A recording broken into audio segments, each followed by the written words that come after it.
Howdy, howdy, howdy. How are y'all doing? Welcome to Cliff Notes Live episode. I think it's 179. Who knows? I could be off by a couple, but around episode 179. I hope y'all are doing fantastic on this. I never say happy Memorial Day. That doesn't seem quite right. I always say this reflective Memorial Day. Thinking about all those who served, who paid the ultimate price. So yeah, we'll talk about that maybe a little bit more. But welcome to all of y'all. A big old SKD 143. Love my wife, love my kids, love my reality TV, and I love the reality TV fans, especially you guys. They're out here every Monday night, watching live or watching on replay. Either one. Thank y'all. It makes for a fun Monday night. God, it's been a busy weekend, Memorial Day and traveling. Oh, we'll get into all of that. Before we go any further, though, if you haven't already done so, please consider subscribing to my channel. Yeah, I've said that a few times, right? But please consider subscribing to my channel, turning on notifications, doing a thumbs up is always appreciated. But the main thing is we get closer and closer to Big Brother 26 season. Who knows when we may have a cast reveal, other videos that drop at oddball times. If you got your notifications turned on, you'll be one of the first to know. So think about that. All right, let's see who all's out here before we talk about what. Of course, we're going to talk about Survivor. We may talk a little Memorial Day. Who knows what else? Kind of open night. Well, before I even say hello, let me just give a huge shout out, a huge thanks to Angie last week. If any of y'all haven't seen last week's episode, go back and watch it on replay. That's what it's out there for. Had a blast talking to Angie, a true friend, a lot of fun. You never know what kind of story she's going to tell with the experiences that she's lived through life. So a lot of fun talking to Angie. We're going to do it again sometime.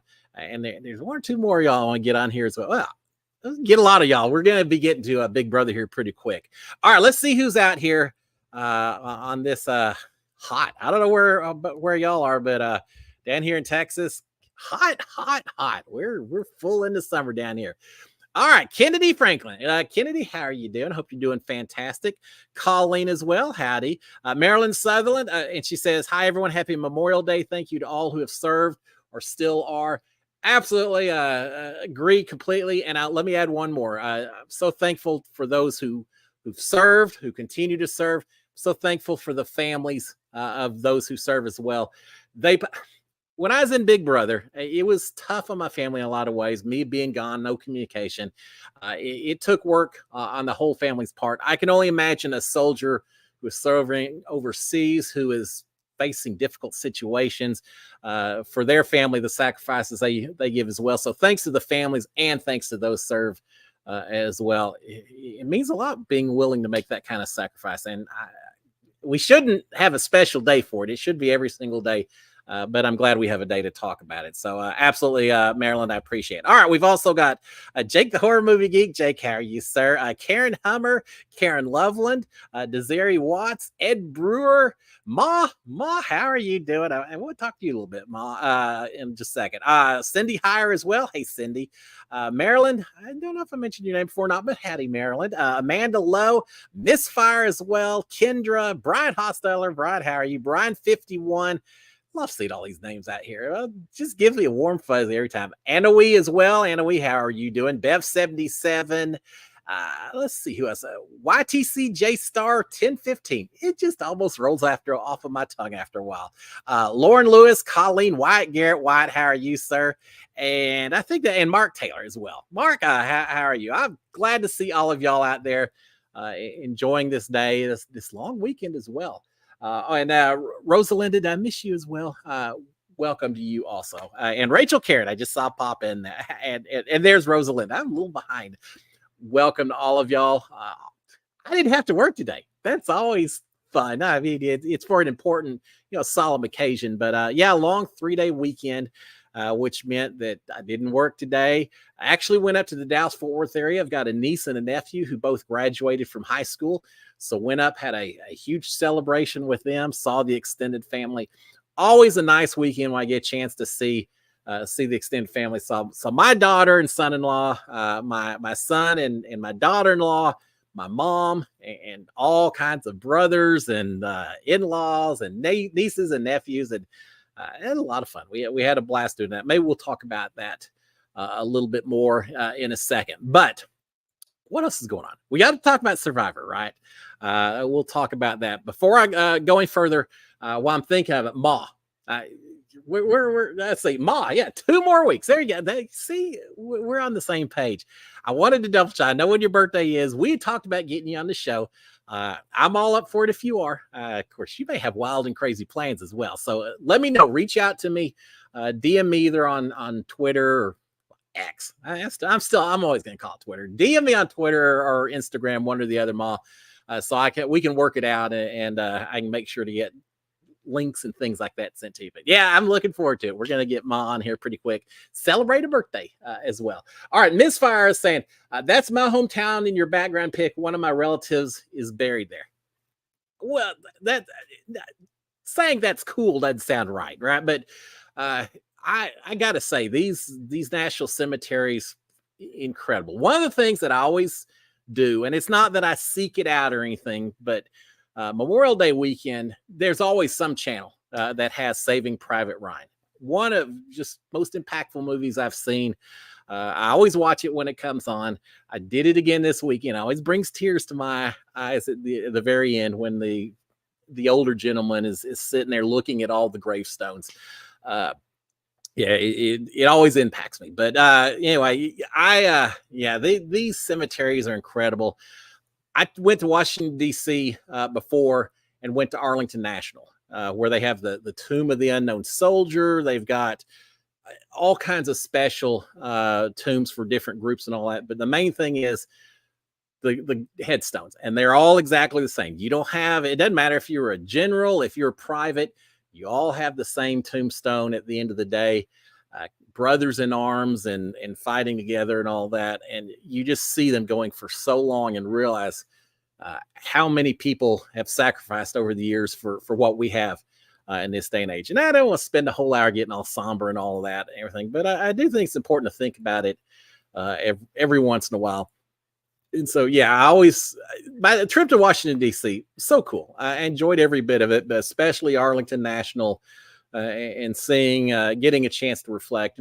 Important. I think it's important to reflect on that. All right, let's see. What else do we have going on? Ed Brewer is saying, who are some of your favorite Big Brother winners, players, and characters? Where does Jackson rank for you? All right, Ed, that's a pretty tall order because there's a lot of folks there. First of all, let's talk about who some of my favorites are. I loved why am I drawing a blank? The dentist. What's I keep saying Scotty, but it's not Scotty. What was John, Johnny Mac, the dentist. I loved him on there. I loved Jordan. I thought she had the most fun diary room sessions. Caitlin Herman, for as much as maybe she didn't play the game fantastic, she was a lot of fun to watch. It's funny because before I went in the house, I talked about Rachel and said, I don't want to be in there with people that are whining and going on and on, all emotional like Rachel was. It just didn't seem like the kind of person I want to interact with. She kind of called me on it while I was in the house, said, yeah, he'll learn once he's in there. And I learned. And since then, I've met her in real life. Incredible person. So nice. Just her and Brendan and their kids, such a fantastic family. So I enjoyed them. Who else in there? Donnie has always been one of my favorites. I always tend to focus on the older guys. Jerry from, what was he, 10, I think. I still don't know how he did it at his age. Hard enough my age. His age even harder. Rennie from that season was just all right. Just all right. She was fantastic. So I've got a lot of favorites that have played the game. I can't believe I couldn't remember Johnny Mac. But anyway, a lot of favorites throughout all of them. James Hooling, I always liked because he was kind of a prankster in there. Probably irritated some people, but I would have appreciated it. So there's my favorites from past season. I know I'm leaving all kinds of people out, but just a few, very small handful. As far as the second part of the question was how does Jackson Mickey rank in terms of winners and all that? It's tough for me to be objective since I played with him and I was affected by his decisions and vice versa and all that. If I had to really say where I would rank him in terms of, we'll just say if he was placed in a different season, if he switched places with one of the other winners, how would he do in different seasons? Because he was so good competitively towards the end there, I think he would do decently in a lot of seasons. Don't know that he'd always win because he didn't play the game perfectly either. I would probably rank Jackson Mickey strictly on gameplay. I'm not talking about anything else that people called him out on. Just strictly on gameplay, somewhere in the middle. Here's what I think were the two things that he did best. One is he did win a lot of competitions, and I saw even in the beginning he was throwing a lot of comps, but I knew he was throwing them, and I really thought that hitching my card up to him would help me survive, kind of ride his coattails. I don't mind saying that, and it worked. Every time he won, I felt a little safer that maybe he wasn't going to put me up. Not always guaranteed, but I think that helped my game. So his competition, the comps that he won at the end was huge. I wish he'd not been quite so good at those, but that was certainly a huge part. The thing that I always appreciate that he did more than anything else in terms of strategy play, more than anything else he did. A lot of people say, oh, telling that lie to me and Nicole about Tommy and on. Yeah, that almost blew up in his face. And that really didn't go over as well as maybe it was portrayed and all that. But you know what he did right at that same time that blew me away? He convinced Holly to throw that HOH competition. Here is Holly. All she has to do is hang onto that rope and beat Nicole and myself. But no problem beating me. All right? That wasn't my competition. And she probably could have beaten Nicole. Almost certainly she would have beaten Nicole as well. And yet Jackson Mickey convinced her to throw that HOH competition and make herself vulnerable if Nicole or I had won veto to potentially go home. Holly had a guaranteed trip to the final three if she had won that HOH, guaranteed that she wouldn't get nominated that week either if she had won HOH. And yet she threw it all away. And at the time I thought, well, if she's willing to throw it, then maybe they are being sincere when they say that they're going to be true to their word and all that. Yeah, it turns out it wasn't the case. But when she did that, I really thought, well, maybe they are, they really were telling truth when they said that they're going to go ahead and let her go. As it turns out, it was just Jackson that knew that if Holly had won HOH and then Nicole or myself either won one veto, well, obviously Jackson was going to be going home because I wasn't going to send Nicole home and vice versa. I hope she wasn't going to send me home. So him convincing her to throw that thing at the end still amazes me. And that's really the main decision that swayed me to voting for Jackson to win over Holly. I think that's the most important thing. Other things he did throughout the season, some of the things he said created the whole day 44 blow up that blew up the alliance. He didn't always keep his mouth shut when he should. He sometimes played a little too hard. Holly did a good job of reining him in a few times where it would have been a whole lot worse. So not a perfect game, but because of that one move and his competition being a comp beast, I'll put him somewhere in the middle, maybe even a little on higher than that, but not a perfect game. But it worked out for that particular season. So what do you think? Am I being fair? Am I being somewhat objective with that? Or do y'all think I don't have a clue? That's okay too. But I'll say somewhere around the middle. All right, let's see what else we have on here.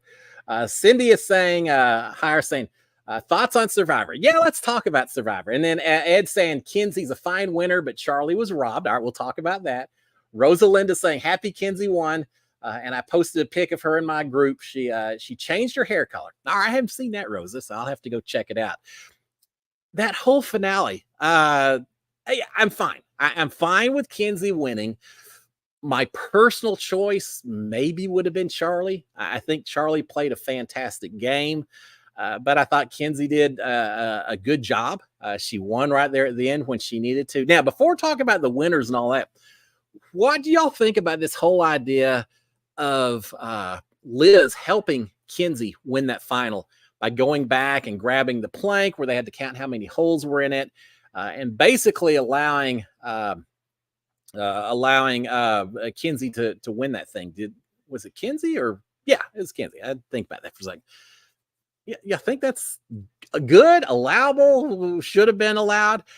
I've got very mixed feelings about it. On the one hand, I think it was a smart move from Liz's standpoint in that she knew that she wasn't going to be able to win that thing, I think. So why not help someone else that is going to win and hope that buys some goodwill for you? I don't have any problem with the fact that she did it. I don't have any problems with the fact that Kinsey accepted the help.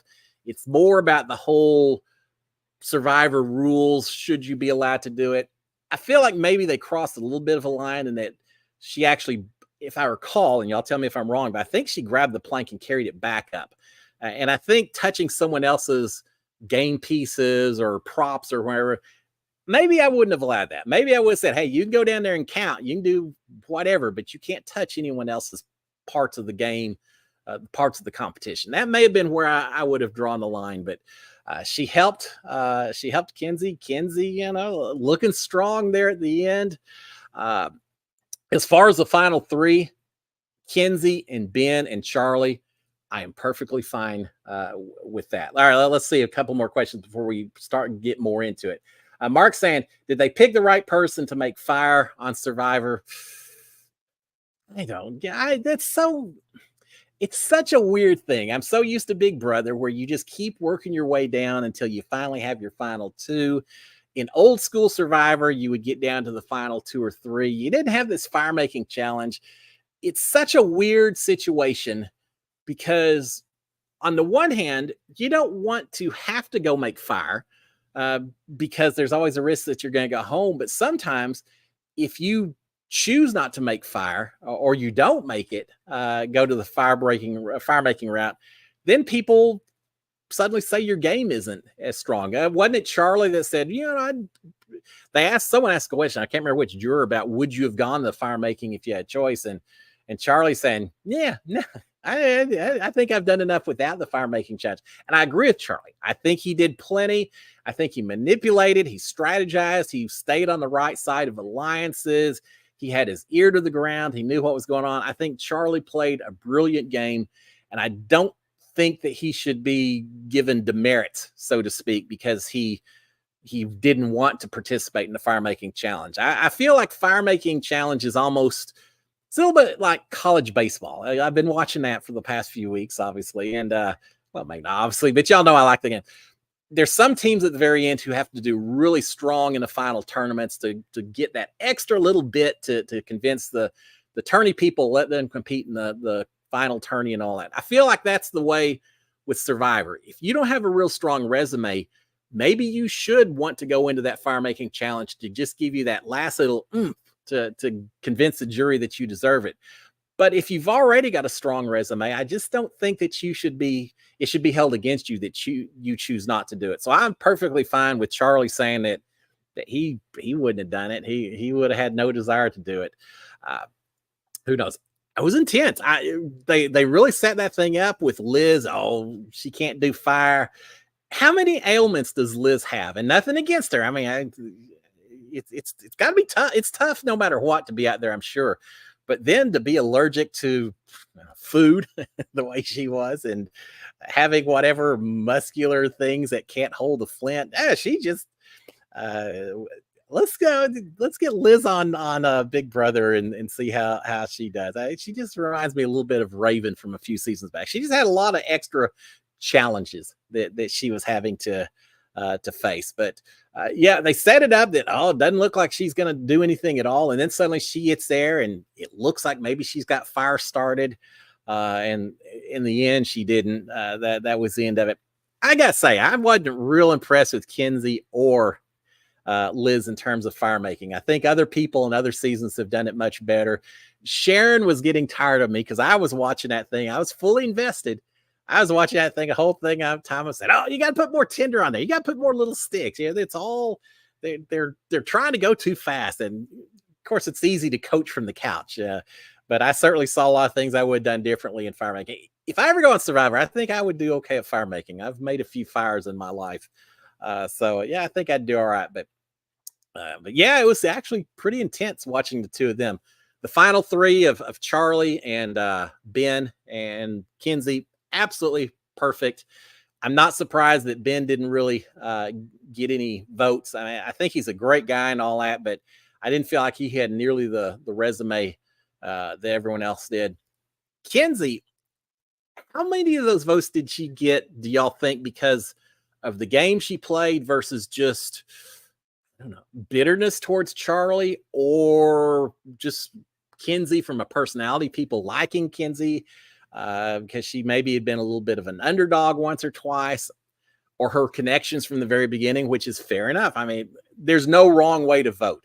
I did love the fact that Charlie, he had to be feeling so hurt when he didn't get that vote from Maria that could have led to the tie. Ben has since come out and said, yeah, I would have voted for Charlie if it'd come down to me. How tough? It's got to be hard, but Charlie took the high ground, said, you know what? She voted the way, I don't fault her. She voted the way she wanted to vote. And I'm glad that he didn't. There's a lot of things that I would have wanted to say if I was Charlie. And he didn't. He took the high road, no matter what he actually was feeling. If I was Charlie, I would feel so burned by Maria. And all I can do is relate it to my own game in Big Brother. If I had made it to the final jury vote against Holly or Jackson, and Nicole had not voted for me, or if she had made it and I hadn't voted for Nicole, I would feel so absolutely 100% betrayed. I would have given Nicole a hug afterwards and said, it's your vote. You do what you want with it. And we would have stayed fine. And I'd like to think we would have stayed friends and all that. I know we would have, but because in the end of the day, it is just a game. But at the same time, there was not even the smallest thinking that I would ever not vote for Nicole if she made it to the final two. And I think she feels the same way if I'd made it. So for either one of them to ever have even entertain the possibility that if their other alliance partner wasn't up there, they weren't going to vote for him. It just kind of blows me away. It surprises me a little bit. I'm not faulting Maria. She's tried to explain why she did it. I've seen other people trying to suggest there were other motives. I don't care. At the end of the day, she voted for who she thought deserved it, or she voted for who she thought didn't deserve it. But that had to hurt. That had to just be a stake to the heart to have that happen. And even worse, in Big Brother, you don't know who's going to win until that very last episode. And then we're all released to the public. You can talk to Entertainment Tonight and Parade Mag. You can do all your interviews and talk about it and all that.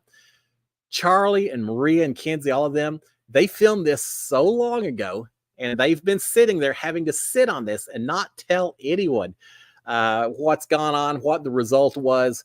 That would just absolutely kill me not being able to talk about it. Can you imagine watching the whole season of Survivor if you're Charlie and they keep showing all the Maria and then Charlie all tight? Oh, we're going to the end and all that. And you know what happens at the end? It's got to be tough. I will say this. I love season 46. I think they had some amazing characters. All of Kenzie and Q and Banu earlier. I kind of forgotten about him since he was pre-jury and all of that. Jelinski, just a lot of very interesting people. Casting did a fantastic job with the characters. Gameplay, I don't know. So, is it good gameplay or bad gameplay that 5 people went home with idols in their pocket? I mean, there's a part of me says that shows people who weren't really paying attention that they got snookered so much that so many went home with idols in their pocket. But maybe that shows that the rest of the people there were doing a heck of a job in terms of deflections and, misdirections and all that. I don't know. It's gameplay wise, I don't know yet how it's going to fall into place with rankings of all the rest. But from a character standpoint, man, top-notch casting Survivor. Props to them for getting some really interesting people in the game this season. All of them, just incredible. All right, let's see what else. And we can keep talking Survivor. Let me see what y'all got here. Karen Loveland saying, "What did you do in Buffalo, New York?" I ate a lot of food, Karen. I found out that apparently it gets cold in Buffalo and people don't do a whole lot except eat during the wintertime. Now, I did have called beef on weck, which is like a salted roll. Apparently, it's only in Western New York where they do it. Very good. I enjoyed that. But no, here's what I did. There's I work in the electrical industry. selling a lot of products from different manufacturers. There's a manufacturer in Buffalo that's up there. And I went up there and did some strategy talk and some training and things like that. So basically spent a week up there working with one of the manufacturers of some components that I deal with. So that sounds pretty boring, right? And it was fun. It's first time I'd been to New York City for the first time for Nicole and Brian's wedding, which is really neat. But this time it's first trip to Western Buffalo. And I had a lot of fun. But yeah, we did eat a lot of wings. No surprise there. And weck on beef on weck and pretzel donuts and all kinds of stuff. I didn't get a chance to see Niagara Falls, but Buffalo seems pretty cool place. Really cool in the wintertime, I'm assuming too. All right, let's see. Mark Taylor saying, getting excited about the new Big Brother season. It's just around the corner. And YTCJC Star 1015 saying, so excited for Big Brother. 2-night premiere episode. We get live feeds. We're right here, right now. We're talking the end of May. They've got to know the casting people have got to have it narrowed down to the top 20 or so. I would think. I don't know that for a fact, and I haven't talked to him, but I assume they've got it narrowed down to their top group. That they're pretty sure they want to do it. Somewhere in the United States right now are 20 or 30 people that are packing up their clothes. They're wondering what they're going to wear. They're reading books on game theory. They're watching old seasons. I hope they're trying to prep as much as they can. People are getting excited that it may be their shot to get on the show. There may be a few of them watching former Big Brother players, maybe watching the show this evening. If so, here's my hint, or here's my advice to you. Don't ever forget it's just a game. Enjoy the adventure. Only one person wins at the end. If you're that person, even more props to you. But if not, that doesn't mean that you failed. It doesn't mean that it was that you didn't succeed. Enjoy the journey, whatever happens. Just enjoy the experience and try not to get on TMZ, right? Throw that in there. But just have fun if you're watching the show. Don't trust anyone in the house. That may have been my mistake a little bit. But at the same time, you almost have to have someone that you at least feel like you can bounce ideas off of and depend upon, because otherwise it gets awful lonely in that house. But just enjoy it and know that we're going to be talking about you the whole time, but that's okay. When you get out, you'll have haters no matter what. You'll have supporters no matter what. It's just the way the game of Big Brother goes. So enjoy the experience. I hope there's someone watching that makes on the show. If so, give me a shout out while you're in the house. That'd be kind of cool just from a personal level. All right. Michelle Moore saying, did you like Deal or No Deal Island? And Cindy Hire saying, if I had a passport, I'd apply to Deal or No Deal Island. Yeah, I don't know if we talked that much about it because I was traveling and then we had Angie on. We just didn't get a chance to talk about it so much. I got to say, I loved Deal or No Deal Island. At first, I thought, this is okay. But the thing with the original Deal or No Deal, it was pure randomness, right? I mean, you pick a briefcase and maybe it's got high dollars, maybe not. And you can do mathematically, is it time to make a deal or not? But there's really not any strategy involved. Now, they ramped it up with Deal or No Deal Island. And I'm going to talk about spoilers a little bit. Should I? I love the interactions there between Aaron and Boston Rob. My favorite duo that whole season, just because Boston Rob is the master of reality TV, and here comes Aaron, who's a little socially awkward, a little quiet, younger, and just brand new to this whole experience. The two of them working with each other and kind of trusting each other, sometimes maybe not so much. No, I enjoyed the entire season. At the end, how much did she win? 3.7 or something. I don't remember. I know it was a decent amount of money that they won. That was my thoughts. What if whoever wins this whole thing gets to the very end, and just because they did a bad job picking a briefcase, they end up winning $50 or something? How embarrassing is that for Deal or No Deal production? All they want to see them win. They may not want to see him win $5 million, but they want to see him win a decent amount of money.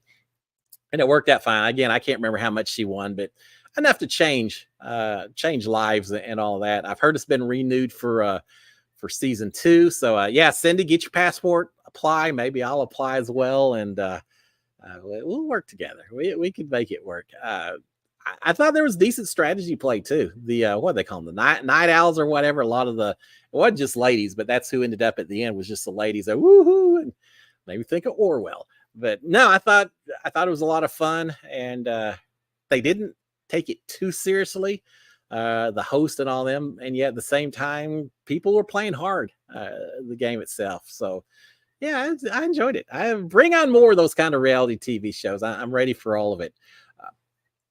We were up this weekend. I mentioned with the extended family. I was up there. We were talking a little bit about. I was talking to Bowie, who was on The Apprentice, and some of his experiences because he was the very first season of The Apprentice. It was a brand new show. Donald Trump was the host or the boss and all of that. So Bowie still gets asked a lot about what's it like working with Trump and being on that show and everything. I got a little inside scoop from Bowie on a few things that happened, and I'll save it. We'll bring him back on one of these days because being brand new, they were trying to figure out as they went along, and they had some inside stuff that was kind of interesting. But talked to him a little bit about it. Talked to my other brother Jim, and we were laughing about he and I would try to go on the circle and catfish as his niece or his daughter, my niece, who's just graduating from high school, and how bad we would probably do doing that, how horribly embarrassed she would be if the two of us were trying to portray her and probably doing not a great job doing it. But yeah, we had a lot of fun talking about reality TV and all that. My brother Jim and I tried out for The Amazing Race a long time ago, right when it first came out, I guess. Yeah, so back in the mid 2000s, something like that. We went and tried out, filmed a video at some casting call there in the Dallas-Fort Worth area. Nothing ever came of it. It was right after Bowie had been on The Apprentice, so we thought, well, maybe they'd take us because we're brothers with Bowie. Yeah, it didn't go anywhere. Should have worn my cowboy hat. I don't think I did it when I was there at the time. But no, we had tried out. Nothing ever came of it. But yeah, Bowie's been on reality TV. I've been on reality TV. We need to get my brother Jim on reality TV. I don't think he'd do it. He's the more sane of our family members. So yeah, maybe not so much. Get my kids on there. I'd love to see that. I think they're too sane to ever do reality TV. You got to be a little crazy to do those kind of shows, right? And I'm just the right level of crazy. All right. Well, maybe I'm a little bit beyond the right level of crazy, but who knows? Wyatt Garrett saying, going to see Joe Nichols at Billy Bob's Saturday night. Have fun up there. I was thinking about you when I was up there this weekend. Just too much going on. So I couldn't go to Texas Live or Billy Bob's or anywhere else, but I just want to go hit the stockyard some Saturday night. It's been a while since I've had a chance to do that. So have fun at Joe Nichols. That sounds pretty cool. Bing Bong is saying, someone on YouTube ranked you as the best player to re-enter the game after being evicted, even over Jag. I saw that, and I was very appreciative of that. There's what, 8 of us? No, there's more than that. I can't remember. They went through the whole thing, and yeah, they had me listed as number 1. And if I recall, they said that they felt, first of all, that maybe I didn't go out because as much of what I'd done is it was just one of those weird deals, which it was. Well, I don't know. Christy wanted me gone because she was worried about me, but they really wanted to keep Nicole, to use her as a weapon against Bella and Nick more so than having some huge animosity towards me. But hey, it is what it is. I gotta say, I was so certain that Nicole was going home, which I hated. We spent time out the night before, the day before, saying, "No, this is horrible. That's going to be one or the other." But I really didn't think it was going to be me until right before the show started. And Tommy looks at me and says, "Hey guys, I'm really sorry one of y'all has to go home." But he's staring at me while he says it. I say, "All right, Tommy, you got a horrible poker face because I know who's going home." And maybe that's why I didn't show as much emotion when I got voted out, because I already had 15 minutes to figure out during the first part of the show. But yeah, at least the battle back worked. And I do think when they make those rankings, probably the fact that I won the battle back and then immediately won HOH just a little bit later is probably a big part of what helps those rankings, I would think. Right? I think James was the only other person from season 14 or so. I don't even remember what season James was, with the colored hair and all that. But I think he may be the only one who or was it Scotty? I can't. There's one other person who won Battle Back and then won HOH as well. Uh, what an incredible night. No, I was appreciative of that. I was worried if I'd gotten to the final two that someone was going to bring up the argument of why should you be awarded the money since you were voted out and then came back in? Why should you get it over someone who never was voted out? And I had a whole argument, premature since I never got to make it, but I had my whole argument lined up about the fact that I didn't miss a single meal, a single night's sleep. I didn't spend any more time outside the house than any one of the other people in the house. And that rather than being criticized or given demerits for getting voted out, I should have been given extra points for immediately winning my way back into the house and winning HOH. That was going to be my speech. As it turns out, I didn't get the chance to make it, but no, that was an incredible night for a bunch of reasons. First of all, winning HOH or winning Battle Back right after getting sent out. And then knowing that Nicole and I were going to still be in that house longer, that was huge all on its own. But then being so worried that they were just going to come after us anyway, next chance they got. So then winning HOH was the second part of that. Then going into the diary room and having them saying, Cliff, you don't understand what a big deal it is to win Battle Back and HOH within a couple hours. And me saying, no, I understand completely. And I'm doing a little celebrating, thinking about it. And then just a few hours later, making I thought it was a pretty big move to put Mickey and Jack on the block together, the two big alpha males, kind of taking my shot. Well, as it turns out, Christy had the power. I had to kind of do some damage control. But yeah, I feel like there was a 24-hour period in there where I certainly made my mark in the game in a lot of different ways. So yeah, that was fun. That was a fun 24 hours. And seeing the look on some of those faces for the people who had snuck around and voted me out, and then we're kind of trying to kiss up and explain why they didn't really want me to go and blah, blah, blah. Watching them having to kind of bend the knee and kiss the ring, that was kind of cool too. I enjoyed that. It was time to get a little retribution in a lot of ways. All right. Ed saying Charlie was crushed on live TV and had to process it in front of us all. I agree. No, was it live TV? Because I think, are they still filming it out on Fiji and then they come back? I may be wrong. I know they did that for a while. But anyway, but it doesn't matter because we got to watch Charlie as he was crushed. I mean, it doesn't matter whether it was live, right? We watched it happening to him live. How hard, because in his head, we saw him on an earlier scene where he's on the beach, he's putting names down and votes, I'm sure he's got to be thinking, all right, this vote for who, and adding them up. Did he have any idea that that Maria wasn't going to vote for him?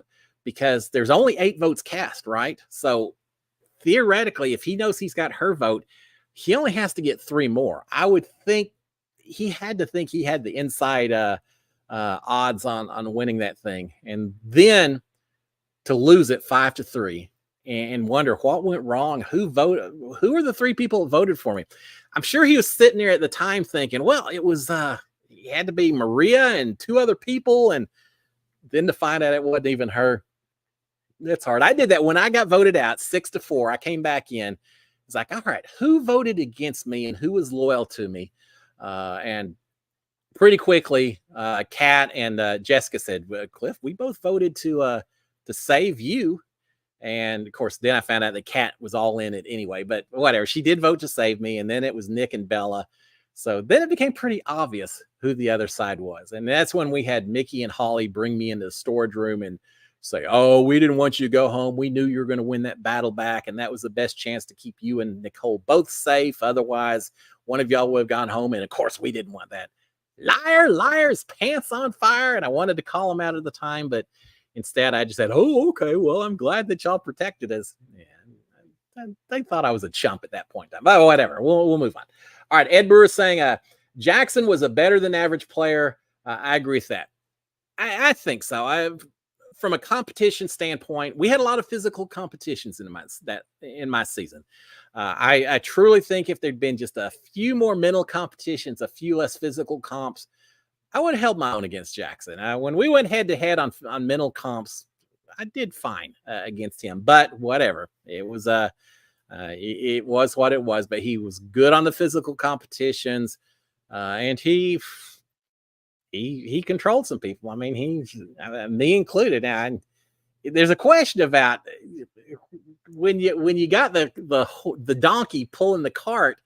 I always felt like, and this would have been part of my speech, just the person who's doing all the work, are they the ones in control, or is it the person with the stick and the carrot behind that's steering the cart? Because I kind of felt that in some ways I was riding the cart, and Jackson was in front pulling the cart and doing all the heavy lifting and all that. I don't know how well that would have gone over, but now I think he played a great game, and I stand by my vote to give it to him. I think he did a good job.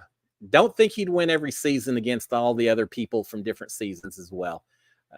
But who knows? Every season's going to be different based on the folks that you got on there.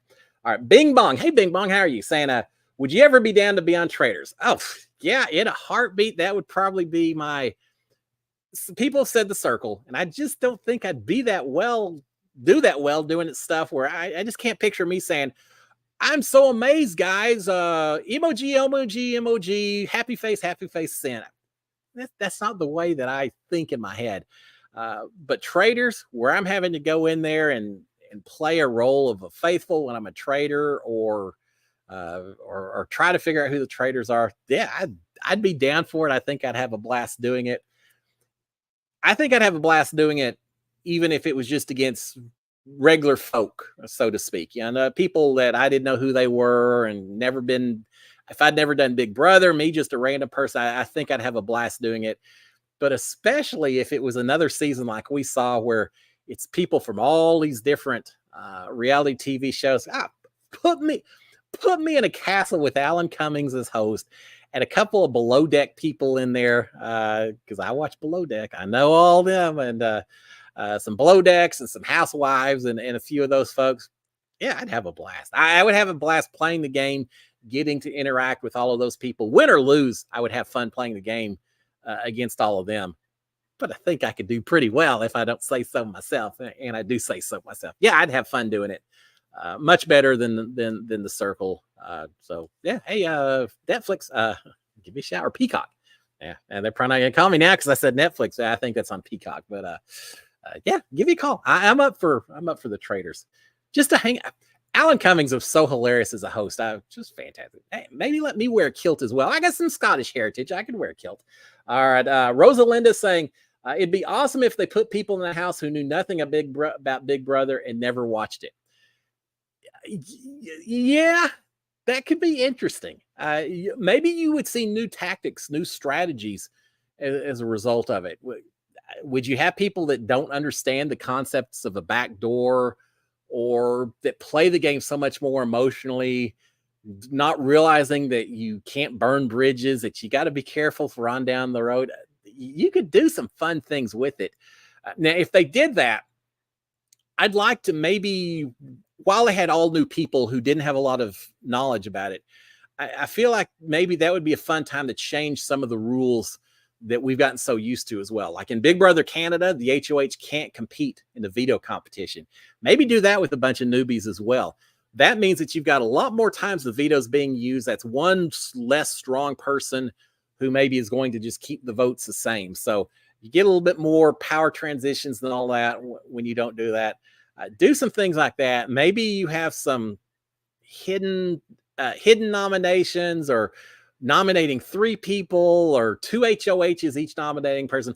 If they're going to bring in all newbies who don't have any clue how the game is played, let's really change it up, change some of the rules, because otherwise we're all going to just sit here watching saying, oh, I can't believe they didn't backdoor this person. I can't believe, and we're just going to be so judgmental and critical of their lack of knowledge in the way they play the game. And that's no fun. Change it enough that us watching, who feel like we're such hotty-toddy experts and all that, change it up enough that we start arguing amongst ourselves about how we should play the game, or how they should play the game based on the different rules. That would make it, I think, much more entertaining for the outside world, all of us fans who watch it as well. But I'd be down for it. Bring it on. What I don't like is where you have have returning people and then newbies. I think the power, the power focus or whatever is too tough on those. Either have all new people or all returning people. That's the way I like to see it. But yeah, having someone who's never even played the game, hey, you get 16 different David Alexanders, right? David didn't really know much about the game when he came into the house either time. You would think between the two he may have stayed, but he didn't. He came in fairly fresh. We'll just say it like that. But yeah, that could be fun. That could be interesting to see how people play the game differently. Because I do think you get locked in after a while. You've seen so many seasons in the past. Oh, that's the way they did it, and it seemed to work out for them. So I'm going to do the same thing. Here's the other thing I'd love to see change. And I'm not the originator of this. I've seen other people post. Don't announce the voting tallies. I got voted out 6-4. Don't say, Cliff, you've been evicted by 6-4 count. Just say, tonight's evictee is Cliff. And I don't know if it was 6-4, if it was 9-1. Leave a little more uncertainty. If you do that, you're going to create a little bit more paranoia, I think. You're going to create a lot more people lying about I voted for you or I didn't vote for you because they know it's going to be a lot harder to come back on them on that. You'll have a lot more people potentially throwing out a hinky vote and trying to stir things up. I think you could have a lot of fun if you stopped announcing the vote count for each of these votes. In fact, of all the things that I could possibly change, that maybe would be the one I'd change more than anything else in future seasons of Big Brother. I'd love to see it. Let's see what happens with it. I think it'd be a lot of fun. All right. Ed is saying, have everyone compete for veto, not just the 6, Diamond POV. Not a huge fan of those special POV powers since I was the one that got really affected by it. I mean, if Christy hadn't had that power, if she hadn't threatened me with it, as soon as Mickey won the power, I spent a lot of time saying, who would I have put up instead of Mickey to make sure that Jack went home? Because that would have been my choice. I wouldn't have put up Sis because I felt like people would have just said, yeah, Sis, I'll just send her out. And then I have a huge target in Jack. So really, if Christy hadn't threatened to use that power and I had to put up someone differently, it probably would have been Tommy, only because Tommy was so strong in that house and so many people liked him. And I would have made it so clear that you're not going anywhere. We all know you're not going anywhere. Jack would have headed out the door and then we would have had to deal with anything. But I don't remember how that conversation started, but oh yeah, about the Diamond Power veto. Yeah, so I'm not real keen on the fancier levels of power, but it would be interesting to have everyone competing in veto competitions instead of just 6 people. I'd be interesting. Maybe not every week, but maybe one week do something like that and see what happens. I do like the idea that theoretically, by only having 6 people play, you have a little more randomness in terms of you can do a little bit more of a backdoor because there's a chance that some strong player won't play, but it's a little more random. Do the people that are supporters of the HOH, do they get picked to play or is it the other side? You just don't really know. That POV draw every Saturday morning was such a big deal. Wondering who's going to get picked for this. And it was so weird. Holly never got picked. Nicole never got picked. Don't know why. I always got picked. Well, part of it's because half the time I was on the block, so it was by default. But even when I wasn't on the block, it seems like I got picked more so than most people. Just luck of the draw. But I'd be curious to see what happened if everyone got to play. That would be kind of fun as well. So, all right, let's see what else. Let's see. Chaz is saying, would you prefer to play a fun 90 to 100 day season of Big Brother again or play reindeer games? I'm assuming you'd say yes to both. Yeah, I'd say yes to both. I would prefer to play a full Big Brother season only because I feel like reindeer games was a little bit more competition focused because I had to do it so quick, right? And every person's going home after every comp and you don't have as much time for people to talk alliance. And they had some of that, obviously. They did a good job. I loved reindeer games. I thought they handled it fantastically. I really enjoyed it. But I do like the longer season where you spend a lot of time not even talking about game, just working your social game. And for me, for someone who I feel like my social game is more dominant than my physical comp game. Other comps, I was okay, but I'm always going to gravitate towards the comps where I get to just hang out and develop relationships and work on the social game. And I feel like the regular season is a little bit more than that. Plus, an entire season sitting out by a swimming pool and hanging out and 3 episodes a week and live feeds, all the stuff that you didn't get on reindeer games. I'm all in for all of that. So yeah, yes to either, but a regular season would certainly be a lot of fun to do again. It'd be wild going back in there, knowing how long 100 days truly is. But yeah, it'd be a lot of fun. All right, Johnny is saying, Johnny Q saying, admittedly didn't vote based on gameplay and voted based on how they would use the money. Oh yeah, Q. All right, there was a player, a doctor something or other from season number 1, when it came time to vote between Richard Hatch and I can't remember who he was up against now. Right? That's something. But the doctor said, hey, pick a number between 1 and 20 or something. Whoever picked closest theoretically got his vote. And big old no to that. I would have just wanted to throw him off the island right then and there. I don't like that. I don't like the fact that Q basically, because he said, my decision was based 100% on how they answered my question and my question only. And for those who may not remember, Q's question was, what would you do with the money? So in other words, Q is basically saying, I'm not voting based even a tiny percentage, even 1%. I'm not voting at all based on how you played the game, what you did for the last 29 days. I am only voting based on how you're going to spend the money, what you're going to do with the money when you get out. Now, people maybe can argue that answering that question is part of the social game and is fair game. And I suppose so, but it tells me that that if Q asks that question, lie. Just don't forget what you really want to do with it. You have to lie. You have to tell him what he wants to hear. I'm not for it at all. Q was such an anomaly.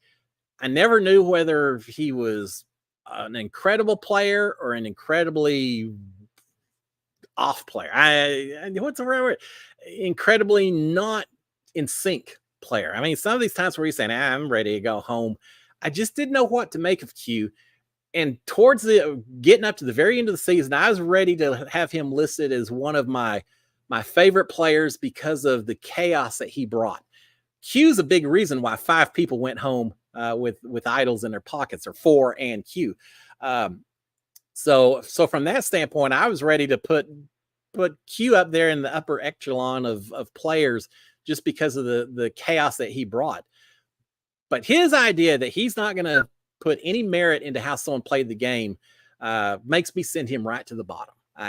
Y'all know me. I'm always going to focus on the positive. And if I look forward to meeting Q, and I'll have long discussions and talk about how fun it was to watch him play the game and all that. But I don't like the way he judged it. And all these people who say, however you vote, whatever you use to base your vote on, any of it, it's all legitimate. It's all good. Yeah, no, I'm not buying it anymore. To some degree, I understand that. But when you don't look at gameplay from the last 29 days, yeah, a big old America's Got Talent X for me, hit the red button. You're out the door, buddy. I didn't like that at all. I'm glad you brought it up because it was a sensitive spot for me. You have to give people credit for the way they played the game, and he didn't do that. Don't like it. Don't like it at all. All right, Karen Berkeley's saying, house guests should get a penalty if they say who they are voting for or following the HOH. Everyone vote for themselves. Yeah, I guess. But on the other hand, yeah, I understand. And I don't have a huge issue with that. But on the other hand, if a house guest says who they're voting for, you don't ever know that for a fact. Maybe they're saying that because that is how they're going to vote. Maybe they're just stringing some other people along to get them to vote the same way. There's a reason that you have so many unanimous votes, and it's because no one wants to be the outlier in that house. And so you tend to get people saying they're going to vote one way, whether they do or not. But I understand what you're saying. It certainly gets rid of the drama. There's way too many evictions that are spoiled by people telling the HOA or telling the evictees ahead of time who's going home, or it being too easy to figure out just based on everyone saying, I'm voting for this person, I'm voting for this person. I gotta say, during my season, I probably was the closest to an absolute blindside that didn't think I was going home, and then I was. Pretty much everyone else knew ahead of time. I can't think Now, Tommy and Holly, that was right up to the very edge because we didn't even know until just 5 minutes beforehand. But for the most part, yeah, anything they can do to make it a little bit more surprising wouldn't be a bad way to do it. But yeah, it's I feel both ways on that. I do think saying who you're going to vote for in some ways is part of the manipulation that may or may not be taking place in the game as well. Wow, it's already 7:57. So quick. All right, let's see. Bing Bong saying Christie's power actually helped your game. It gave you the chance to prove your trustworthiness to the house.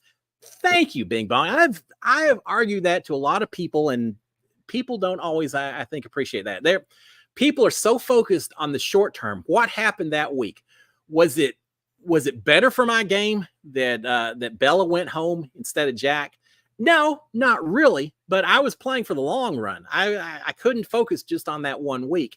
And I got to say, after Nick and Bella just eviscerated Nicole just a day or two earlier, a few days earlier, downstairs in the bedroom, it's not like I had any huge fondness for Bella. It's not like I was like, God, I'm losing her. No, it certainly helped me in terms of getting her out, since Nicole and I were the tight duo and all that. So that part helped. But Christy didn't think I was going to actually stay true to my word. She was very worried about it. When I did, when I actually followed through and didn't lie, that set me up for everything else the whole rest of the season. If it wasn't for that, when Kat and I were on the block together, there's a much better chance that I would have gotten sent home, because I don't know that they would have felt like they could trust me. And so they probably would have felt more comfortable keeping Kat than myself. Taco Tuesday came out. My name got brought up a few times, but always for the better. Christy saying, hey, Nick, you approached Cliff and tried to get him to flip. And Nick saying, well, yeah, but I knew he wouldn't do it. And things like that. I think the trustworthy, the honesty, I do think it helped me through the whole rest of the season. Now, here's the thing.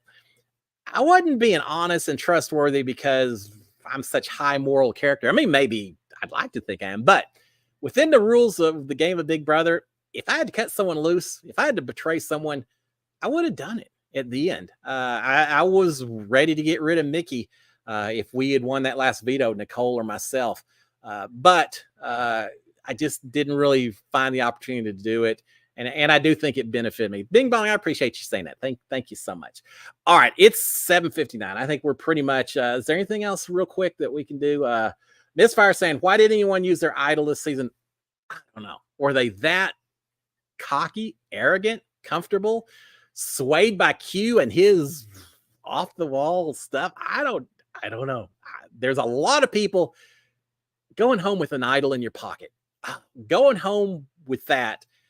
They're going to be thinking shoulda, coulda, wouldas for the rest of their lives in terms of Big Brother. What if I had played the idol? I could have won $1 million. It's going to be so tough for them. They're just going to have to accept it and embrace that, I got played, or, whatever. I did what I thought was best. That's what we do. I've done a little bit of that. What if I'd done this? What if I had betrayed Christy? What if I had sent Holly home instead of Tommy? You go through all of those, and hindsight's always 20/20, but I've looked through so much of my season and thought, based on the information I had, right or wrong, but based on the info I had, I stand by all the decisions I made. I feel like they were the right decisions. As it turns out, maybe there was some other information that if someone had yelled over a wall or something, maybe I would have changed my mind. But you got to live with the decisions you make and all that. But yeah, there's going to be some regretful people after that season. It was a fun season. I hope, real quick, because I know it's 8:00. Season 47 coming up. I actually know someone that's going to be on Survivor season 47. Asia, I think her Instagram is Asia. Sounds like Asia.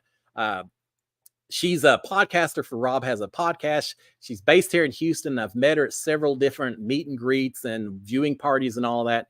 Such an incredibly nice, kind, fun person. I've always enjoyed talking to Asia. And now she pops up. She's going to be on season 47. So you're hearing it here tonight first. I already know who I'm pushing as my top choice. Now, I'm sure there'll be a lot of other great, fun people. But right now, Asia is my top pick. I hope she does so well. It's going to be so great if she does. So y'all are going to hear a lot of pushing for Asia and her position. as we get into season 47 of Survivor. All right, guys, with that, I think we're going to shut it down. I hope y'all enjoy this week. Short week that is now. School starting back up, and well, probably not for most of y'all. Work starting back up tomorrow night. Y'all have a fantastic rest of the week. I will be back next Monday. Hey, Ma, reach out to me on Twitter or Instagram so we can work out the following week. But y'all have a fantastic week. Finish it up with a big old SKD 143. Love my wife, love my kids, love reality TV fans, love you guys so much. And if you haven't done so, please consider subscribing to my channel, turning on notifications, hit the thumbs up, and then you'll know every wacky, crazy thing I do on video as we get into the Big Brother season. Guys, y'all have a fantastic Monday. Have a great week. And I will see y'all next Monday. Until then, my friends, cheers. Have a great one. I'll say it again. SKD 143. Y'all have a good one, guys.